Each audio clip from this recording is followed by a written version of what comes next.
यह कहानी है झोली नाम की एक बेहद खूबसूरत लड़की की, जिसका सपना था मॉडल बनने का। लेकिन एक बार वह ऐसे लोगों में फंस जाती है जो उसे पकड़कर उसके साथ गलत तरीके से फिजिकल रिलेशन बनाते हैं। तो क्या यह लड़की इन लोगों से बच पाएगी, और आखिर यह लोग इस मासूम लड़की के साथ क्या क्या करते हैं, देखते हैं इस कहानी से। कहानी की शुरुआत में हम झोली नाम की एक बेहद खूबसूरत लड़की को देखते हैं जो रेस्टोरेंट में काम करती है, लेकिन इसका हमेशा से मॉडल बनने का सपना था। इसलिए एक दिन अपनी एक दोस्त से कहती है, यार मुझे ये जॉब पसंद नहीं है, मुझे मॉडल बनना है। क्या तुम ऐसे किसी आदमी के बारे में जानती हो जो मुझे मॉडलिंग के लिए जॉब दे दे? जिस पर उसकी दोस्त कहती है, हाँ जानती तो हूँ, लेकिन वह एक शूट के लिए करीब 2000 रुपए लेता है। लेकिन झोली के पास इतने पैसे नहीं होते, इसलिए यहाँ से अपने घर जाने लगती है। मगर इसी दौरान इसकी नजर दीवार पर चिपके एक पोस्टर पर पड़ती है जहाँ पर फ्री मॉडलिंग का जिक्र था। साथ ही वहाँ पर नंबर भी लिखा हुआ था। झोली नंबर को नोट करके अपने घर जाकर उसी पर कॉल करती है। वे लोग इसे कहते हैं, हम पहले तुम्हें देखना चाहते हैं, आखिर तुम दिखती कैसी हो, इसलिए पहले अपना एक फोटो भेजो। झोली अपना फोटो सेंड कर देती है, लेकिन बेचारी नहीं जानती कि यह कदम इसकी लाइफ का सबसे बड़ा कदम था। खैर, वे लोग इसे कल 10 बजे आने को कहते हैं। अब कल का सीन देखते हैं जहां पर झोली उस जगह पहुंच जाती है जहां पर मॉडलिंग चल रही थी। यहां पर पहले से एक लड़की मौजूद थी जिसका फोटोशूट हो रहा था। यहां पर हम 3 लोगों को देखते हैं, इवान, जेरी और जैक, जो कि असल में तीनों भाई थे। इवान झोली से कहता है, क्या तुम अपने साथ और भी ड्रेस लाई, क्योंकि इस तरह के कपड़ों में तुम्हारा फोटोशूट नहीं हो सकता। जिस पर झोली कुछ कपड़े दिखाती है। इवान इसमें से एक ड्रेस को सिलेक्ट करता है और कहता है, तुम इस ड्रेस को चेंज करके आओ। थोड़ी देर बाद झोली दूसरी ड्रेस को पहनकर आ जाती है। फिर इसके बाद इसका फोटोशूट होता है। लेकिन थोड़ी देर बाद इवान फिर से कहता है, अभी कुछ ठीक नहीं लग रहा, शायद तुम्हें अपनी ड्रेस में कुछ और बदलाव करने चाहिए। झोली पूछती है, बताओ मुझे। जिस पर इवान कहता है, तुम्हें शायद और छोटी ड्रेस पहननी चाहिए। लेकिन झोली और छोटी ड्रेस पहनने से साफ मना कर देती। इवान कहता है, देखो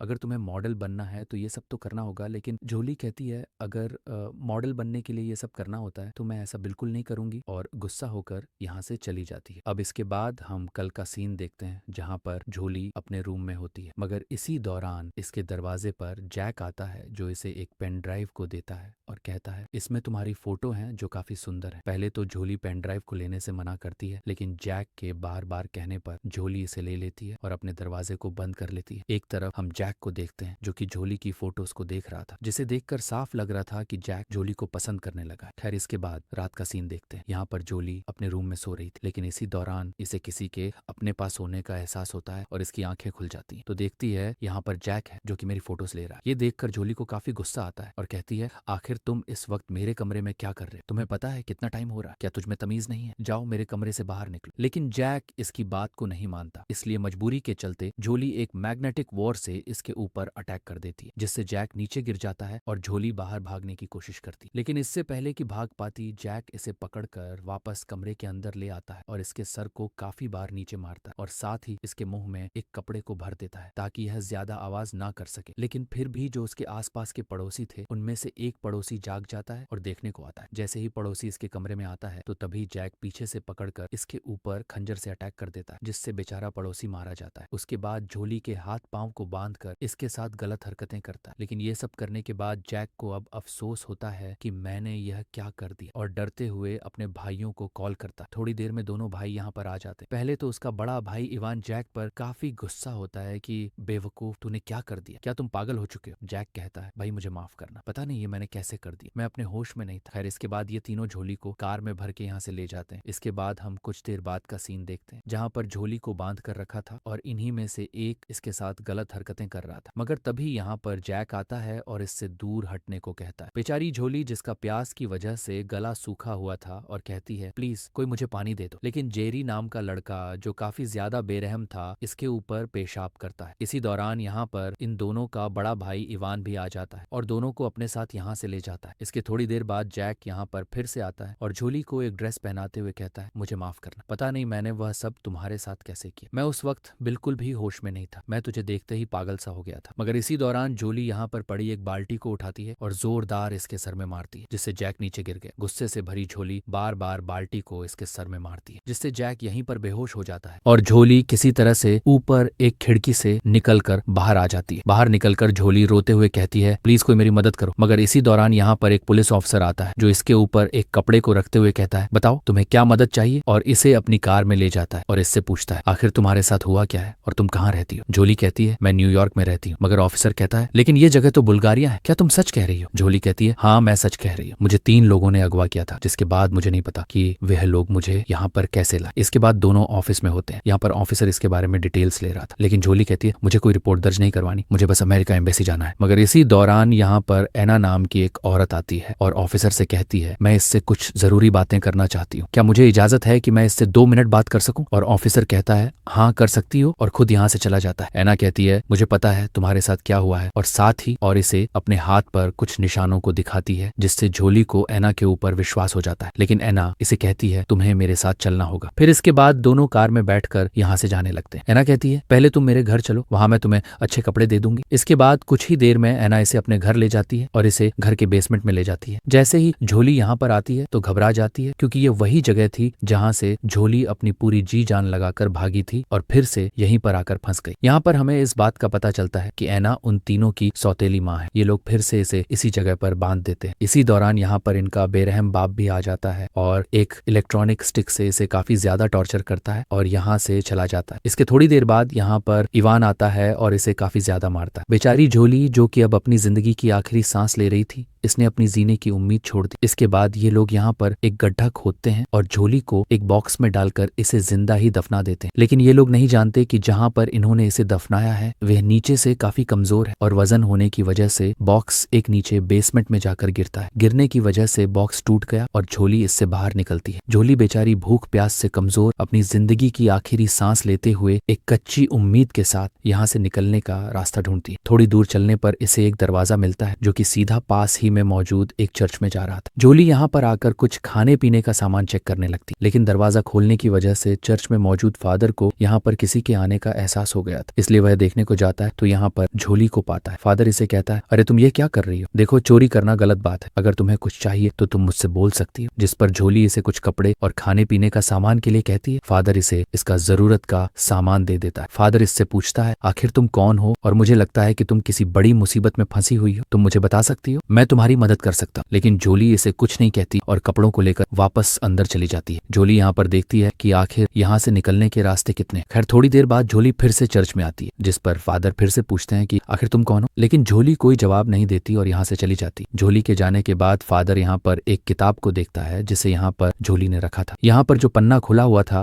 उसमें जिक्र था कि गुनहगारों को किस तरह से सजा दी जाती, जिससे हमें इस बात का पता चल गया कि झोली की अब इस दुनिया में जीने की कोई इच्छा नहीं है, उसे सिर्फ अपना बदला चाहिए, वह भी हर कीमत पर, क्योंकि झोली के सपने, इज्जत, जज्बात सब कुछ एक ही पल में खत्म हो गए। इसके पास जीने की अब कोई वजह नहीं बची, इसलिए वह ठान लेती है कि मैं उनसे हर हाल में अपना बदला लूंगी। इसके बाद झोली एक घर में जाती, यहाँ से कुछ पैसे चुरा लेती है और अब उन लोगों का पीछा करती है जिन्होंने इसके साथ बुरा काम किया। यहाँ पर हम जैक को देखते हैं जिसके पीछे पीछे झोली आ रही। झोली दूर से अपने आप को जानबूझकर जैक को दिखाती। ये देखकर जैक घबरा गया कि हमने तो इसे जिंदा दफना दिया, ये वापस जिंदा कैसे हो गई? इसे अपनी आंखों पर विश्वास नहीं होता, इसलिए झोली के पीछे जाने लगता है। झोली इसे लेकर बेसमेंट के अंदर आ जाती। जैक जैसे ही इसके पीछे आता है तो झोली पीछे से होशियारी दिखाते हुए इसकी गर्दन में एक फंदे को लगा देती है। थोड़ी देर बाद हम देखते हैं कि झोली ने इसे बांध कर रखा है और एक चाकू को लेकर इसके पूरे शरीर पर छोटे छोटे कट लगा देती। यानी जैसा इन लोगों ने झोली के साथ किया था, अब वैसा ही झोली इससे अपना बदला लेगी। जैक अपनी जान की भीख मांग रहा था कि प्लीज मुझे छोड़ दो, मुझसे गलती हो गई, आज के बाद तुम्हारे साथ तो क्या मैं किसी भी लड़की के साथ ऐसा नहीं करूंगा। लेकिन झोली के साथ जो हुआ वह शायद भूलने लायक बिल्कुल भी नहीं था। अब इसके बाद झोली जेरी के पास जाती है जो कि एक बार में ड्रिंक कर रहा था। जैसे ही जेरी ड्रिंक करता है तो इसके साथ कुछ अजीब सा होने लगता है, इसे चक्कर आने लगता है, यानी कि झोली ने पहले ही इसकी ड्रिंक में कुछ मिला दिया था, इसलिए जल्दी से टॉयलेट रूम में जाता है। मगर इसी दौरान पीछे से झोली भी आ जाती है। जेरी जो अब